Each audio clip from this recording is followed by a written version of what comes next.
If you want to win enough to get to the highest ranks in the game, but still have fun doing it, then this is the video for you. Because most of my videos are the boring, fundamental, essential ways to get to the highest rank in the game and be really good at it to a point where you could pursue competitive and potentially a pro path later down the line. But if you're not worried about that and you just want to have fun while trying to get to champion, then today I'm going to show you the movement and aim tricks and tips to get to that level where you don't have to drone, you don't have to use utility, and you can basically just walk around and run through the map fragging and frying everyone. We're just going to rely on our movement and aim and audio, so just mechanics, to power through this match, which is very unlike most of my videos, and I still strongly recommend using drones, learning how to use utility, even just like the basic levels, so that you can become super, super good, because that's kind of like the multiplier for your game. It takes your game, it adds an exponent to it, and your skill level just shoots through the roof once you can fully master those things as well.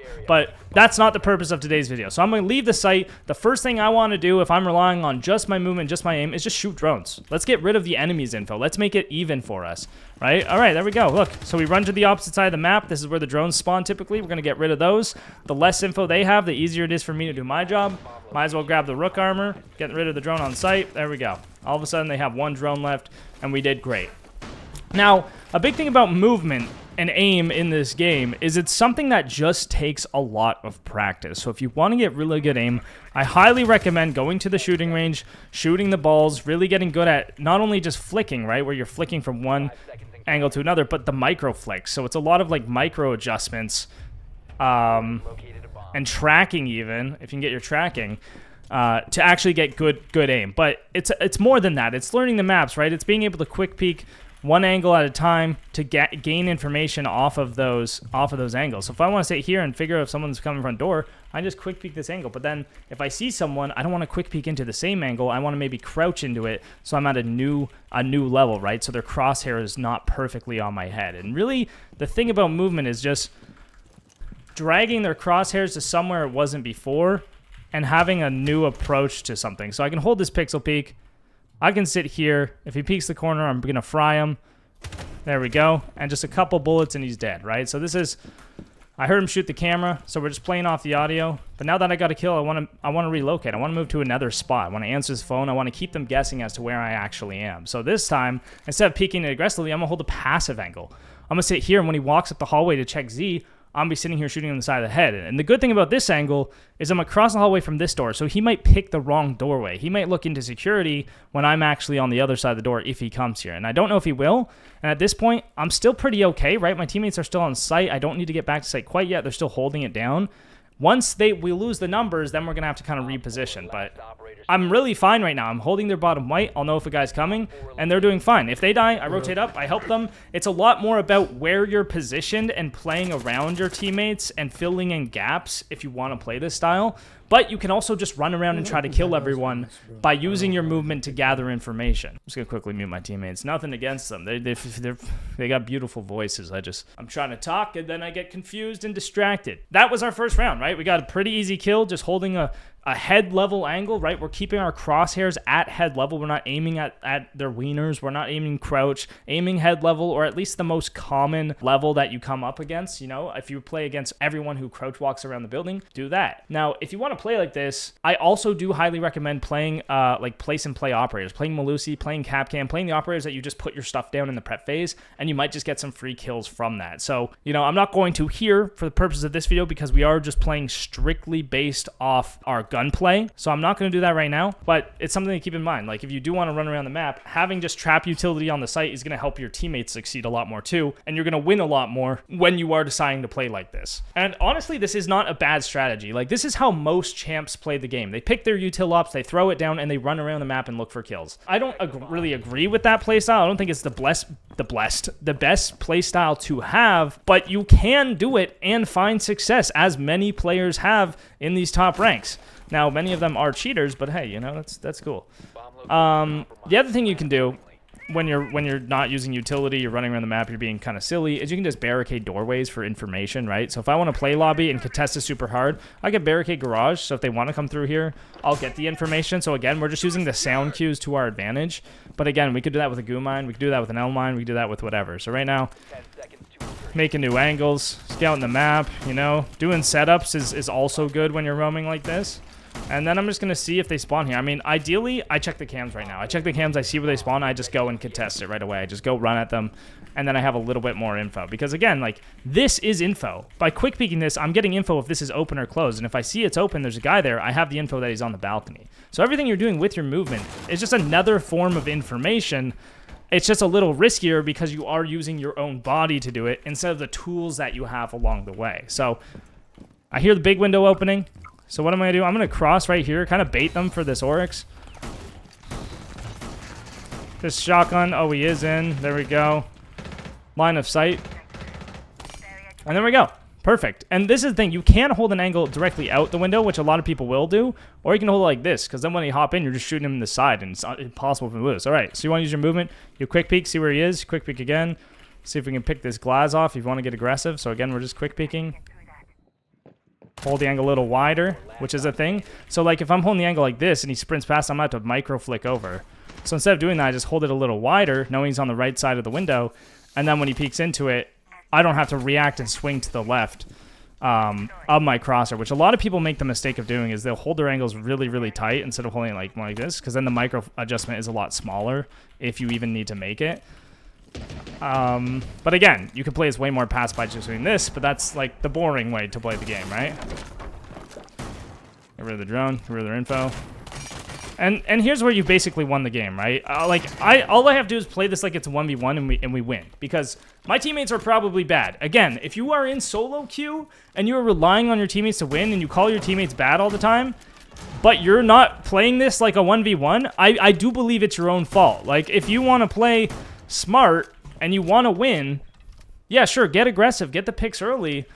But once you have that, don't rely on your teammates by throwing your body down the drain. A lot of people right here would just run at the guy, ignore all the the aim and movement tips that maybe they should be doing, and just run at him hoping for like a really disadvantaged kill to win. Like this right here, that's not a gunfight that Denari should win. The guy has a head glitch looking down on him. He's shooting up. It's really, honestly, just the fact that Jan is bad. But if Jan is a bit better and Denari does that, Denari's dead. Then another person does it. Then they're dead. Then I'm dead. Then it's a 1v1, and I'm relying on my teammate to win it now instead of me when I know that I would be able to win it. If you ever watch your teammates, once you're dead and you think, oh my god, what the fuck are they doing? I would win this. I would do it better. Like, they're not doing it right, and you know that you're better than those guys, then just get to the point where you're in their position doing what they're doing, and you will win it. And then you won't lose. You know what I mean? So stop throwing your life away when you get to these situations. Again, I could pick Capcan. I could pick Legion. I could pick Ops to help the team. We're not doing that, right? The biggest thing is if you have this playstyle as well, is you want to start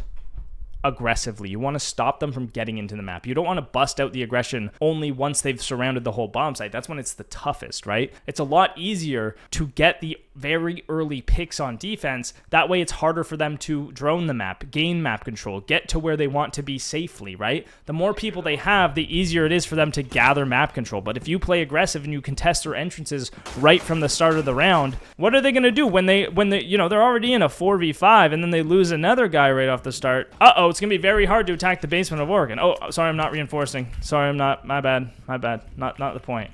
Another thing you can do is you can just sit in corners. Again, kind of boring, right? We're here to just peek people. You want to do a spawn peek? Perfect. Let's do it. This is what we do.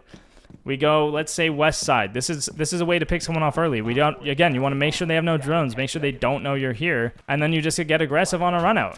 You know, a lot of people just aren't ready for this. This is where your aim comes into play, right? Which, again, is just a practicable skill. It's spending 10 minutes in the shooting range before your games every day to get better. And you hear they're here. You hear they're close. I did it a little too early, but I'll hold this little slightly wider angle. There we go. And then I just fall off. Now they have to drone me. Now I have to figure out where I went. So contesting it early just makes my life a whole lot easier, because now I can sit here. I'm getting another weird angle.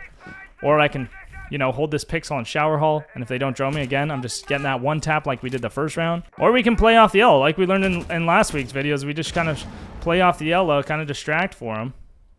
But you know what? Let's let Ella do his thing. He's going to be great. He's going to be great. So again, we're going to travel through the map, checking all our angles, see what's open, see what's not. We're quick peeking for the info. And quick peek is definitely a skill you want to learn. I've made a couple guides on how to quick peek, which is something you might want to look into if you're interested in adopting this playstyle.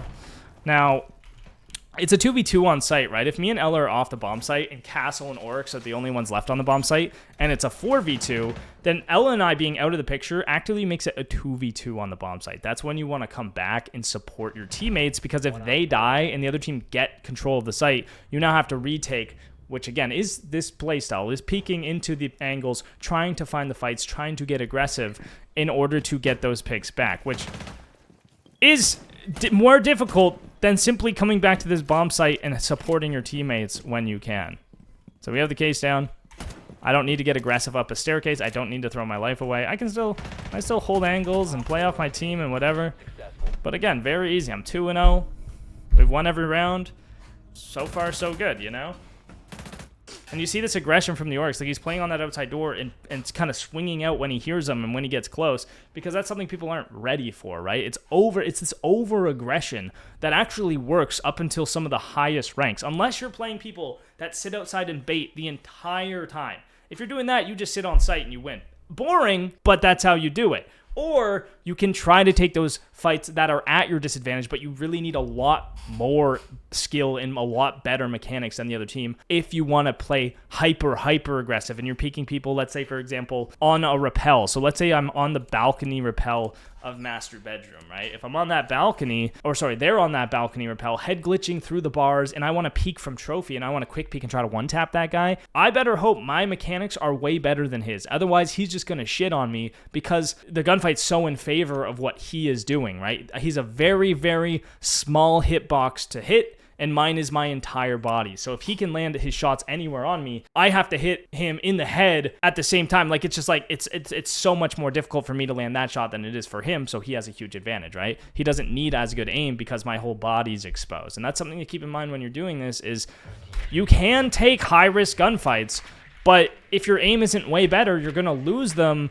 more often than not high-risk gunfights, and then you're not going to be as effective, and you're not going to get as many kills. And realistically, if you have this kind of playstyle, it's not helping your team at all, meaning that you're completely self-sufficient, and you want to be extremely good. You're gonna have to have like a 1.6 KD and up if you have this playstyle, if you want to win, because getting kills just isn't enough in this game a lot of the time. It's why I would also recommend planting the bomb. You know, I'm not going to right now. I'm just going to run into the map and try to kill them. How are we going to do this? We're going to clear angles one at a time. We're going to go into positions where we're not exposed to a bunch of angles. That's why going into garage here instead of front door is going to be safer, because if I go in front door, I could die to classroom, I could die to main stairs, I can die to meeting.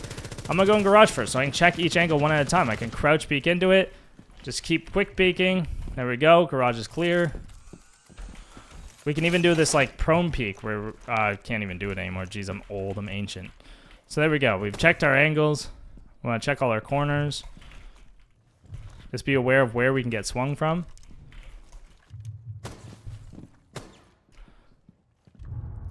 Alright, we're going to check armor. We're going to quick peek on the staircase here. Common angles. Looks like our team's already in. It did sound like there's a guy underneath, so that's something I want to be aware of. Maybe I want to hold the flank. Because if realistically, if we get flanked right now, this is when we lose. Here, guy and kids. There we go.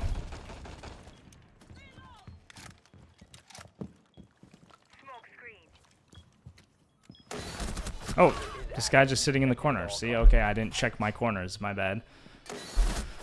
And that's the thing. You will die to people who are just making bad plays, which is something somebody has asked me once. They're like, how come I can beat really good players, but I can't beat bad players? It's probably because they're sitting in spots that just don't make sense, right? Where it's like, he's sitting in kids. He really can't win this from sitting in the corner of kids, so he's got to do something. So I'm just not expecting him to be there naturally, because I'm at a point in my skill where it just doesn't make sense for him to do that. But he's not at that level, so him playing like that actually works out to the point where we almost lose a round because of it. So it's something to keep in mind if you're going to play like this, is you don't necessarily have all the information you think you have based on what you're used to playing against. So try it out, let me know how it goes, or don't, and go learn how to use utility and use your drones and play, in my opinion, the better way with the videos on screen. All right, thanks for watching. See you next time, boys.